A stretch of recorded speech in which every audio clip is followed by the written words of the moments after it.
จานเด้อมาฮอดละได้ อยากกินกุ้งได้อยากกินกุ้ง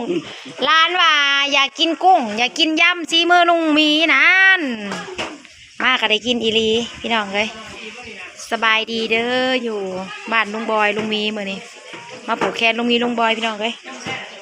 เข้าครัวก่อนจะมียำทะเลรวมทางนี้น่ะสิเอาหอยไปปล่อยบ่เอาหอยเอาปลาไปปล่อยบ่เป็นทั้งอยู่ไม่เห็นบ่เอาไปปล่อยเลยที่ซื้อมากินล้วนๆแล้วนี่ซื้อมาแต่ใส่ยายจ่อยคืองามแต่หอยไหนมีซื้อมาใส่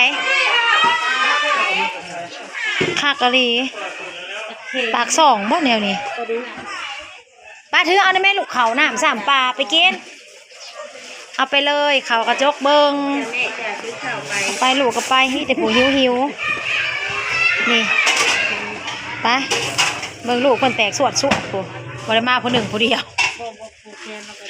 ผูกนั่นแหละเอาผายมาให้น้องให้นุ่งผูกคอต่อแขนแน่เอาเย้เปิ้ลเอาถ้วยน้อยเฮ้ยจานบ่วงป้าจะไปแก้ใส่เฮือนพอได้ลูกอ้วนน้องเทพไทยมา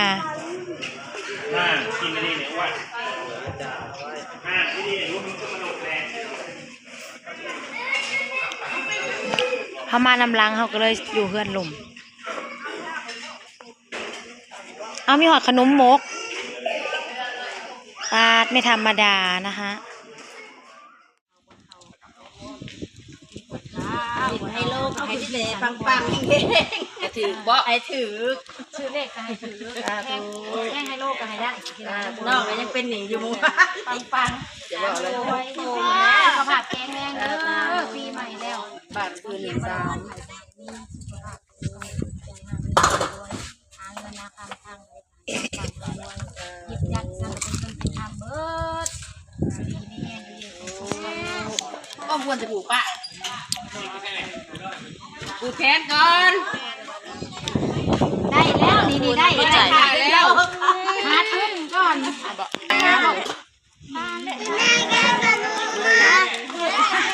คนเลยมาเลยมาเต้นมาเต้นเลยมาจากมือเอ๊ะบอกเป็นได้หนิโอ้เต้นมันกระลองและป่ากับร้านใส่คนละขางร้านเก่าร้านดินมันก็ลอกเต้นเต้นอยู่บนนวะมันจะมาเลยนั่นเลยเบิ่งป้ามันสิการเศร้าก็ดีไปประเทศเด้อใส่ไหวลงเที่ยวที่หนึ่งอ้ายนะบ่ได้เที่ยวปลาไม่ได้เผาไงบ้างเอาลูกเอาคำแพงมาบันเทิงได้กินปลาใหญ่เมื่อวันถ่ายได้กินว่าไปหาแห้งกินได้เมื่อวันถ่ายได้กินปีกปลาทูคนมือพอบ่อยากน้ำเกลือคนมือพอน้ำเกลือเอาคนมือก่อนวันนี้สมองหนักก็ได้ยังไงน้องมนเขาว่าแม่นหัวที่หลงนี่เด็กไปปีนต้นหน้ามันนานเอากันได้เอามันนี่ก็ได้นะเขาจะได้ใส่หายไว้บ่เอาทุกปะก็พอโอ้น้ำหอมโอ้น้ำหอม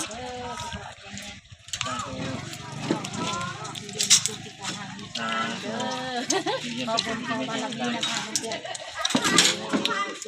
เป็นของบุญแต่เนาะผู้ใหญ่จะดีไปทำคำสู้อีกเนาะจะได้ไปเที่ยวงานหลายเด้อวันนะแม่คือเก่าให้มันมานเด้อไปบุแรงเยอะๆแรงไปงานอีกวัน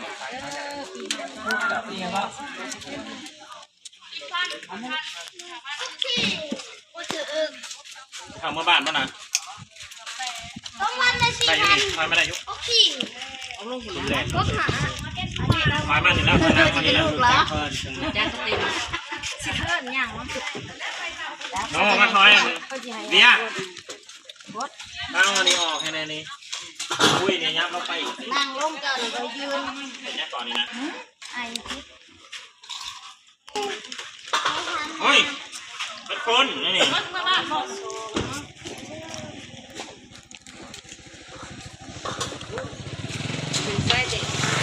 ไม่ยังอันนั้นน่ะ เขากินแต่ย ถอยมา ปุ่นปลา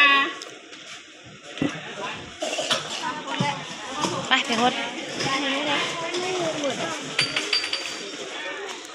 ถ่ายสามหน้าปุ่นไปถ่ายทางเอาถ่ายทีนี้ถ่ายไก่ไร ยาวเลย เพิ่นสั่งตากล้องว่าจะถ่ายไก่ลาย เอามาแล้วหยอกน้องหยอกน้อง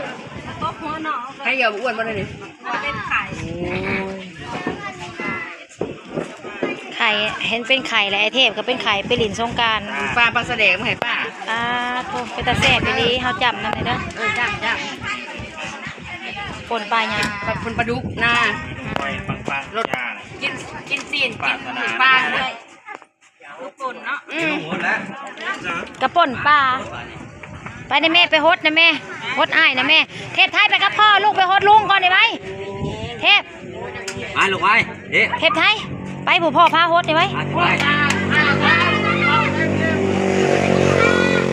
ไปนะแม่ให้น้องนุ่งไปฮดพีมนั่งพี่จะหน่อยจังกิน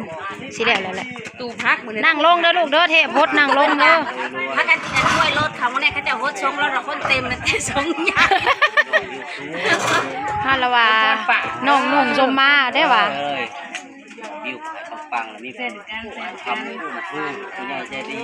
รับโปรดตลอด เทพเทพไทยพูดให้พ่อตักให้ กันเนาะ เอ้ยพ่อตักให้ให้พ่อตักให้แล้วแม่ข้าจับกล่องแล้วให้เทพไทยฮดลุงก่อนพาลูกเฮ็ดเนี่ยนั่งลงลูกนั่งลงแน่ นั่งลงเลยลูก เออ เป็นเปล่าได้ได้หนึ่งอย่าง โอ้ย ใหญ่ไปลูกอ่ะ ฮดลุง อย่ามาเลยก็เป็นนักร้องที่แม่เด้อง านเจ็บแขวจนไข่เลยล่ะ ปุ่นป เพิ่ ลาน บอกแก้มเพิ่นใหญ่ข้างหนึ่งนะคือจีบบ่ปวดเลยแก้มต้นข้างไปกินข้าวไป ให้สินให้ลูกก็ให้ได้เด้อแล้วจะพกหา แนวเฮามักเนาะ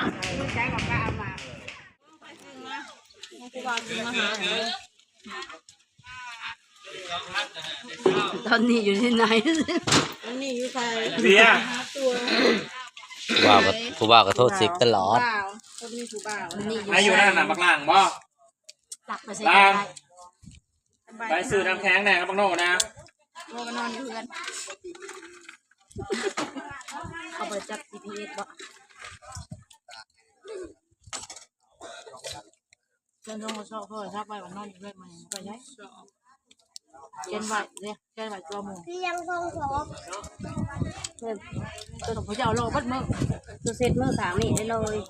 ตัวบนติดตาเลยเนาะการแสดงบ่แสบจอเขาบริกินจ้าเอ็นยินว่าช่องสอบกินไหมจ้า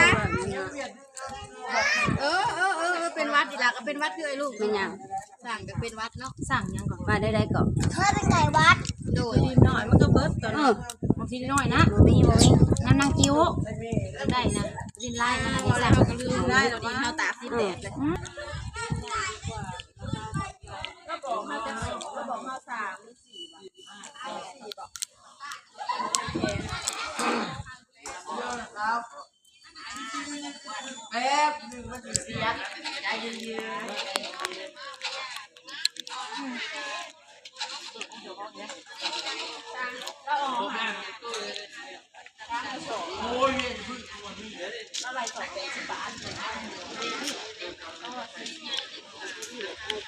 กับผู้นี้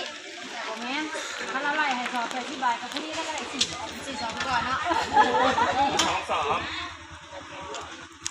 รอ สอบละที่ดูมา2 ครั้งให้ผู้แทนให้แม่โทษสั่ง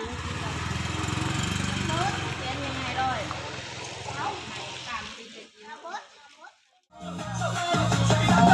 โอ้ยไอ้กับน้องเฮ็ดแล้ว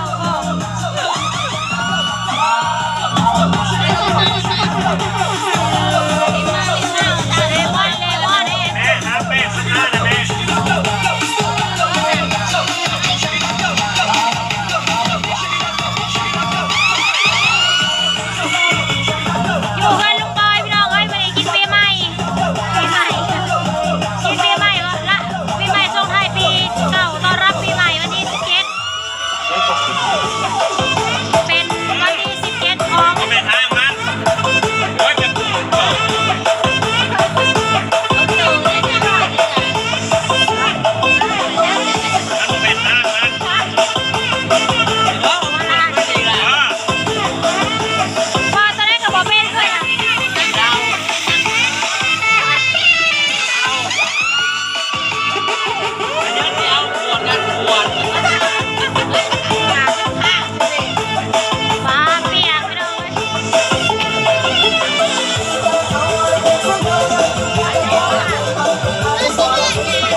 ซ่อนๆกันว่าแม่นอันจูเม็ดผัว อาจารย์มีห้องจ้ะ ย้อนมองห่มแน่นว่าก็ดี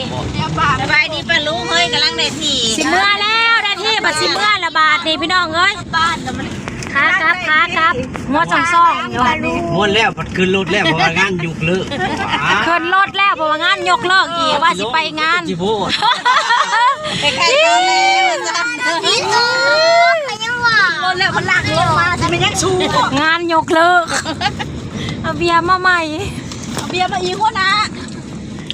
บ่ได้ไปซ้ำโอ้ย คือเด้อตอนนี้นะคืออย่าได้มาตายประกับนี่ โทษตอนนั้นนั้นได้ขึ้นรถก็บ่ ขึ้นรถแล้วว่างานยังมาแรงยกเลิกโอ้ยได้ฟิวกำลังได้ฟิวยกเลิก จากนั่งแค่แต่หมอกกำลังยกขาขึ้น 2 นิ้วมากันเด้อพี่น้องเอ้ยบัดนี้โคตรตาย